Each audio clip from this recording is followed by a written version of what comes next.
ಸ್ನೇಹಿತರೆ, ಇನ್ಫೋಯಾನ ಯೂಟ್ಯೂಬ್ ಚಾನೆಲ್ಗೆ ಸ್ವಾಗತ. ಇವತ್ತು ನಾವು ಹೇಳಲು ಹೊರಟಿರುವ ಕತೆ ದುರಂತ ಅಂತ್ಯ ಕಂಡ ಒಬ್ಬ ಭಾರತೀಯ ವಿಜ್ಞಾನಿಯದ್ದು. ತನ್ನ ಸಂಶೋಧನೆಯಿಂದ ನೊಬೆಲ್ ಪ್ರಶಸ್ತಿ ಪಡೆಯಬೇಕಿದ್ದ ವಿಜ್ಞಾನಿ ಸರ್ಕಾರದಿಂದ ಆದ ಅವಮಾನ ತಾಳಲಾರದೆ ನೇಣಿಗೆ ಶರಣಾದ ಕತೆ ಇದು. ಆ ವಿಜ್ಞಾನಿಯ ಹೆಸರು ಡಾಕ್ಟರ್ ಸುಭಾಷ್ ಮುಖೋಪಾಧ್ಯಾಯ ಅಥವಾ ಡಾಕ್ಟರ್ ಸುಭಾಷ್ ಮುಖರ್ಜಿ. ಮೂಲತಃ ಪಶ್ಚಿಮ ಬಂಗಾಳಕ್ಕೆ ಸೇರಿದ doctor Subhash Calcutta national medical ಕಾಲೇಜ್ನಲ್ಲಿ MBBS ಪೂರ್ಣಗೊಳಿಸಿದ ನಂತರ ಅಧ್ಯಾಪಕರಾಗಿ ಕಾರ್ಯನಿರ್ವಹಿಸಿದ್ರು.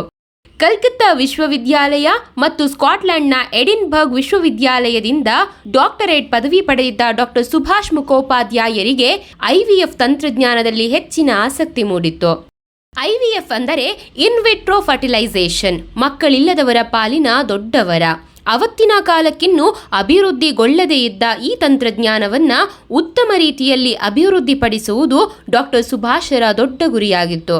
ಆ ಮೂಲಕ ಟೆಸ್ಟ್ ಟ್ಯೂಬ್ನ ಮೂಲಕ ಮಕ್ಕಳಿಲ್ಲದ ದಂಪತಿಗಳು ಮಗು ಪಡೆಯಬಹುದಾಗಿತ್ತು. ತಮ್ಮ ಸಹೋದ್ಯೋಗಿಗಳಾಗಿದ್ದ ಸುನೀತ್ ಮುಖರ್ಜಿ ಮತ್ತು ಡಾಕ್ಟರ್ ಸರೋಜ್ ಕಾಂತಿ ಭಟ್ಟಾಚಾರ್ಯರ ಜೊತೆಗೂಡಿ ಡಾಕ್ಟರ್ ಸುಭಾಷ್ ಅನೇಕ ಸಂಶೋಧನೆಗಳನ್ನು ನಡೆಸಿದರು. ಈ ಸಂಶೋಧನೆಗಳು ಅತ್ಯಂತ ರಹಸ್ಯವಾಗಿ ನಡೆಯುತ್ತಿದ್ದುದರಿಂದ ಹೊರ ಜಗತ್ತಿಗೆ ಇದರ ಬಗ್ಗೆ ಏನೂ ತಿಳಿಯುತ್ತಿರಲಿಲ್ಲ. ಈ ಪ್ರಯೋಗಗಳು ಭಾರತದಲ್ಲಿ ನಡೆಯುತ್ತಿದ್ದಾಗಲೇ ಅತ್ತ ಬ್ರಿಟನ್ನಲ್ಲಿ ಪ್ಯಾಟ್ರಿಕ್ ಸ್ಟೆಪ್ಟೋಯ್ ಮತ್ತು ಸರ್ ರಾಬರ್ಟ್ ಎಡ್ವರ್ಡ್ಸ್ ಪ್ರಣಾಳ ಶಿಶುವಿನ ಪ್ರಯೋಗದಲ್ಲಿ ಯಶಸ್ಸು ಸಾಧಿಸಿದ್ರು.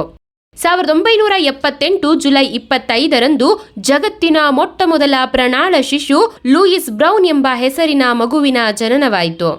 ಇದಾದ ಕೇವಲ 61 ದಿನಗಳ ನಂತರ ಭಾರತದಲ್ಲಿ ಸುಭಾಷ್ ಮುಖೋಪಾಧ್ಯಾಯರ ಪ್ರಯೋಗಗಳಿಂದಾಗಿ ದುರ್ಗಾ ಅಲಿಯಾಸ್ ಕಾನುಪ್ರಿಯಾ ಅಗರ್ವಾಳಳ ಜನನವಾಯಿತು. ಬ್ರಿಟನ್ನಲ್ಲಿ ಪ್ರಣಾಳ ಶಿಶುವಿನ ಜನನಕ್ಕೆ ಅನುಸರಿಸಿದ ವಿಧಾನಕ್ಕೂ ಸುಭಾಷ್ ಮುಖೋಪಾಧ್ಯಾಯರು ಅನುಸರಿಸಿದ ವಿಧಾನಗಳಿಗೂ ಅನೇಕ ವ್ಯತ್ಯಾಸಗಳಿತ್ತು.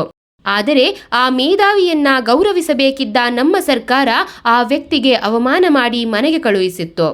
ಸುಭಾಷರ ಸಂಶೋಧನೆಗಳ ಬಗ್ಗೆ ಅನುಮಾನ ವ್ಯಕ್ತಪಡಿಸಿದ ಸರ್ಕಾರ ಇದರ ಬಗ್ಗೆ ಸತ್ಯಾಸತ್ಯತೆಗಳನ್ನು ತಿಳಿದುಕೊಳ್ಳಲು ತನಿಖಾ ಸಮಿತಿಯನ್ನ ರಚಿಸಿತು. ತನಿಖಾ ಸಮಿತಿಯಲ್ಲಿದ್ದ ಬುದ್ಧಿವಂತ ಮಹಾಶಯರೆಲ್ಲ ಸುಭಾಷರ ಸಾಧನೆಯನ್ನ ಹೀಗಳೆದು ವರದಿಯನ್ನ ನೀಡಿತು. ಅಲ್ಲದೆ ಈ ಸಂಶೋಧನೆಯ ಬಗ್ಗೆ ಹೊರಗೆ ಎಲ್ಲಿಯೂ ಬಾಯಿ ಬಿಡದಂತೆ ಸುಭಾಷರಿಗೆ ತಾಕೀತು ಮಾಡಲಾಯಿತು. ತಮ್ಮ ಸಂಶೋಧನಾ ಪ್ರಬಂಧಗಳನ್ನು ಮಂಡಿಸಲು ಬೇರೆ ದೇಶಗಳಿಗೆ ಹೋಗುವುದಕ್ಕೂ ಕೂಡ ಡಾಕ್ಟರ್ ಸುಭಾಷರಿಗೆ ಅವಕಾಶ ನೀಡಲಿಲ್ಲ. ಒಂದು ರೀತಿಯ ಗೃಹಬಂಧನಕ್ಕೆ ಒಳಗಾಗಿದ್ದ ಡಾಕ್ಟರ್ ಸುಭಾಷ್ ಪ್ರತಿನಿತ್ಯ ಅವಮಾನ ಎದುರಿಸುವಂತಾಯಿತು. ಕಡೆಗೊಂದು ದಿನ ಕಲ್ಕತ್ತಾದ ತಮ್ಮ ಮನೆಯಲ್ಲಿ 1981 ಜೂನ್ 19ರಂದು ನೇಣಿಗೆ ಶರಣಾದ್ರು. ಆಗಲೂ ಕೂಡ ಸರ್ಕಾರ ಎಚ್ಚೆತ್ತುಕೊಳ್ಳಲಿಲ್ಲ.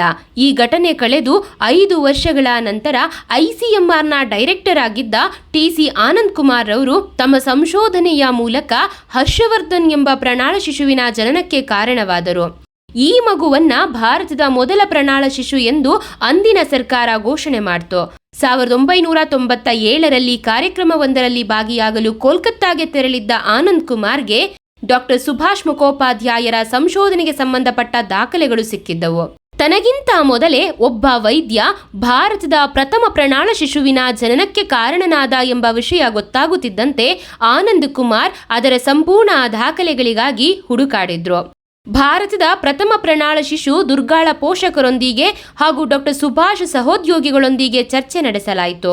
ಕೊನೆಗೂ ಆನಂದ್ ಕುಮಾರ್ ರವರ ಪ್ರಯತ್ನದಿಂದ ಇತಿಹಾಸದ ಪುಟಗಳಲ್ಲಿ ಹುದುಗಿ ಹೋಗಿದ್ದ ಡಾಕ್ಟರ್ ಸುಭಾಷ್ ಮುಖೋಪಾಧ್ಯಾಯ ಎಂಬ ರಹಸ್ಯ ಹೊರ ಜಗತ್ತಿಗೆ ಗೊತ್ತಾಗುವಂತಾಯಿತು. ಜೊತೆಗೆ ಆ ವ್ಯಕ್ತಿಯ ನೆನಪಿಗಾಗಿ ಆನಂದ್ ಕುಮಾರ್ ಸಂಶೋಧನಾ ಸಂಸ್ಥೆಯನ್ನ ನಿರ್ಮಿಸುವಲ್ಲಿ ಪ್ರಮುಖ ಪಾತ್ರ ವಹಿಸಿದ್ರು. ಡಾಕ್ಟರ್ ಸುಭಾಷರ ಕಥೆಯನ್ನ ಆಧರಿಸಿ ಹಿಂದಿಯಲ್ಲಿ ಏಕ್ ಡಾಕ್ಟರ್ ಕಿ ಮೌತ್ ಎಂಬ ಚಲನಚಿತ್ರವನ್ನ ಬಿಡುಗಡೆ ಮಾಡಲಾಯಿತು. ಡಾಕ್ಟರ್ ಸುಭಾಷ್ ಬದುಕಿದ್ದಿದ್ದರೆ 2010ರಲ್ಲಿ ರಾಬರ್ಟ್ ಎಡ್ವರ್ಡ್ ರವರ ಜೊತೆಗೆ ನೊಬೆಲ್ ಪ್ರಶಸ್ತಿ ಪಡೆಯುವ ಅವಕಾಶ ಇರುತ್ತಿತ್ತು. ಆದರೆ ಈ ದೇಶದ ರಾಜಕೀಯ ವ್ಯವಸ್ಥೆಯಿಂದಾಗಿ ಅದು ಸಾಧ್ಯವಾಗಲಿಲ್ಲ. ಮುಂದಿನ ವಿಡಿಯೋದಲ್ಲಿ ಮತ್ತೆ ಸಿಗೋಣ. ನಮಸ್ಕಾರ.